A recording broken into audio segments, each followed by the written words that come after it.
ओम सभी को सादर नमस्ते जी। आइए प्रातःकालीन वेला में परम पिता परमेश्वर को श्रद्धा और समर्पण के साथ स्मरण करें, नमन करें।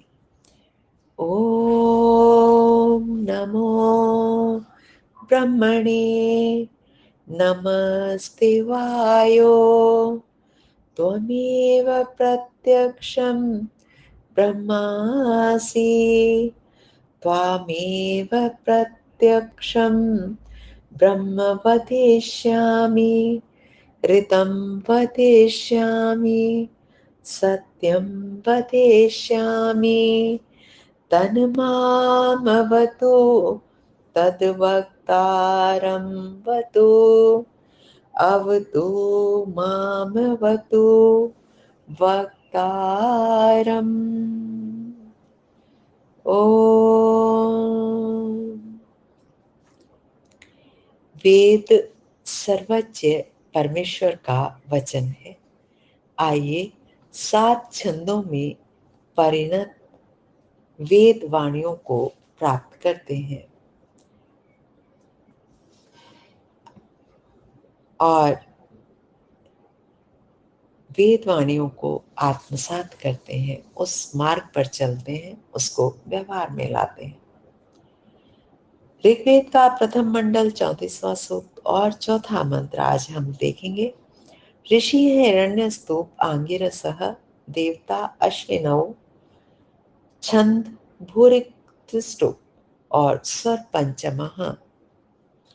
मंत्र को पंडित जी ने शीर्षक दिया है रेचक, पूरक और कुंभक। प्राणायाम की क्रियाएं किस प्रकार हमें करनी चाहिए, ये परमपिता परमेश्वर इस मंत्र के माध्यम से हमें बता रहे हैं। ईश्वर ने किसी भी बात का आधा अधूरा ज्ञान देकर नहीं छोड़ा है। क्यों? क्योंकि मनुष्य किसी भी बात को बिना सिखाए नहीं सीखता है। पशु पक्षियों का साधारण ज्ञान होता है, उतना ज्ञान हर पशु पक्षी बिना सिखाए उतना ज्ञान उसको होता है। लेकिन मनुष्य को कैसे बोलना है, कैसे चलना है, कैसे उठना है, कैसे भोजन ग्रहण करना है, ये सब चीज़ें सिखाने से ही वो सीखता है। जहाँ तक हम सिखाकर छोड़ देते हैं वहाँ तक ही वो सीख पाता है। उसके अतिरिक्त फिर वो निमित्त कारणों से ज्ञान को ग्रहण करता है। तो परमपिता परमेश्वर ने हमें पूर्व मंत्रों में बताया कितने प्राणायाम करें और उनके लाभ क्या क्या हैं। अब वो बता रहे हैं प्राणायाम करें कैसे। तो आइए मंत्र पाठ करते हैं और जानते हैं। ओम त्रिर्वर्तिर्यातं त्रिर्नो व्रते जने त्रिः सुप्राप्ये त्रिदेव शिक्षतम् त्रिर्नान्नदं वहतम् अश्विना युवं त्रिः वृक्षो अस्मि अक्षरेव पिन्वतम् वृक्षो अस्मि अक्षरेव पिन्वतम्। नो कहते हैं हे अश्विना। अश्विना 2 के लिए आता है। प्राण और अपान दोनों संबोधित किया जा रहा है प्राणापान को। हे प्राणापानो, आप त्रिही 3 प्रकार से रेचक, पूरक व कुंभक के रूप में वर्ती ही यातम मार्ग का आक्रमण करो। श्वास का वेग से बाहर फेंकना ही रेचक है। रेचक किसे कहते हैं? श्वास भीतर लिया और उसको वमन की भांति बाहर फेंक दिया, ये रेचक हुआ एक क्रिया। धीमे धीमे अंदर लेना पूरक है। श्वास को धीमी गति से भीतर भर लेना, इसको पूरक की क्रिया कहा। और उसे कुछ देर तक रोकना, ये कुंभक है। प्राण के ये ही 3 मार्ग हैं। 3 ही तरीके से श्वास श्वसन की क्रिया की जाती है। श्वास को भीतर भरते हैं, बाहर छोड़ देते हैं, फिर भीतर भरते हैं और तीसरी क्रिया है उसको भीतर ही रोक लेते हैं। इसे आभ्यंतर कुंभक कहते हैं। और श्वास को जब बाहर रोक दिया जाता है वो बाहर बाह्य।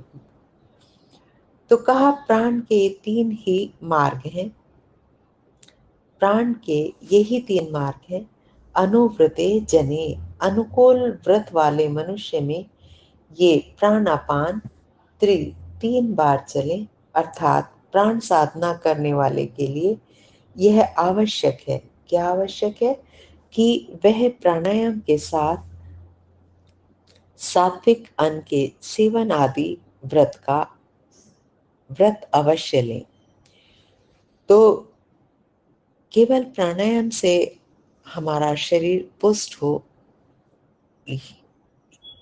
इसके साथ साथ बताया कि भोजन भी हमें सात्विक लेना चाहिए। और इससे पूर्व मंत्र में बताया था कि दिन में केवल 3 बार ही भोजन को ग्रहण करें। पथ्य के न होने पर प्राणायाम का इष्ट लाभ नहीं हो सकता।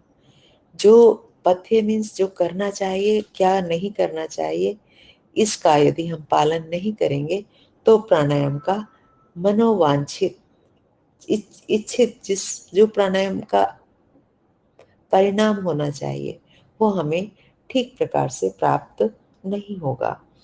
आगे कहा सुप्राव्ये, उत्तम से खूब ही वीर्य का रक्षण करने वाले में त्रिही 3 बार मार्ग का आक्रमण करें। अर्थात प्राण साधना के साथ ब्रह्मचर्य भी अत्यंत आवश्यक है। प्राण साधना से साधक को, प्राणायाम के अभ्यासी को भोग से भी बचना ही चाहिए। ये प्राण अपान त्रेधा एवं 3 प्रकार से शिक्षतम हमें शक्ति संपन्न करते हैं। कैसे? इनकी साधना से शरीर, बुद्धि व मन तीनों का बल बढ़ता है। इनमें क्रमशः निरोगता, निर्मलता व तीव्रता उत्पन्न होती है। यानी कि हमारा शरीर स्वस्थ होता है, सुपुष्ट होता है, बुद्धि तीव्र गति से कार्य करती है, मन भी तीव्र होता है। हे प्राणापानो युवम, आप दोनों त्रिही 3 प्रकार से नान्यदम समृद्धि को वहतम प्राप्त कराइए। आपके अनुग्रह से हमें शरीर में स्वास्थ्य की समृद्धि प्राप्त हो, अर्थात हमारा शरीर बल से युक्त हो, स्वस्थ हो, सुष्ठ हो। मन में सत्य की समृद्धि मिले, हमारा मन सत्य को प्रस्तुत करे। तो कहा मन में सत्य की समृद्धि मिले तथा मस्तिष्क में स्वाध्याय की समृद्धि वाले हम हों। बुद्धि से हम स्वाध्याय करें, और स्वाध्याय भी एक समृद्धि है, उस समृद्धि से हम युक्त हों। प्राणापानो, हे प्राणापानो, आप अस्मि हमारे लिए त्रिही 3 बार अक्षरायुव जलों की भांति पृक्षः अन्नों को पिनवतम सींचो। अन्न की सिंचाई जल से ही होती है, तो कहा अन्नों को सींचो भली भांति, जल की कभी भी न्यूनता न हो, अर्थात प्राप्त कराओ। अर्थात हम अधिक से अधिक 3 बार जल व अन्न का प्रयोग करने वाले हों, ऐसा वेद मंत्र हमें बता रहा है। भावार्थ, हम रेचक, पूरक व कुंभक के क्रम से प्राणायाम के अभ्यासी हों। इस साधना में पथ्य सेवन का ध्यान करें, उसका ध्यान रखें, हमें क्या ग्रहण करना है, कितना ग्रहण करना है। तो हमारे शरीर, मन व मस्तिष्क सशक्त हों, हमें स्वास्थ्य, सत्य व स्वाध्याय की समृद्धि प्राप्त हो। बहुत श्रेष्ठ बात बता दी। हमारा स्वास्थ्य उत्तम हो, हम सत्य का धारण करने वाले हों और स्वाध्याय करें। उपनिषद भी कहता है कि स्वाध्याय से हमें कभी भी प्रमाद नहीं करना चाहिए। स्वाध्याय प्रतिदिन अवश्य ही करना चाहिए, ब्रह्मचारी को भी, गृहस्थ को भी, वानप्रस्थी को भी और सन्यासी को भी। हम दिन में अधिक से अधिक 3 बार अन्न जल का ग्रहण करें।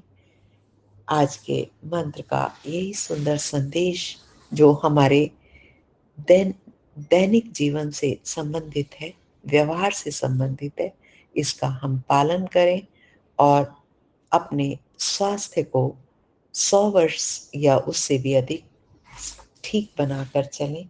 ओम इति शम। नमस्ते जी, धन्यवाद।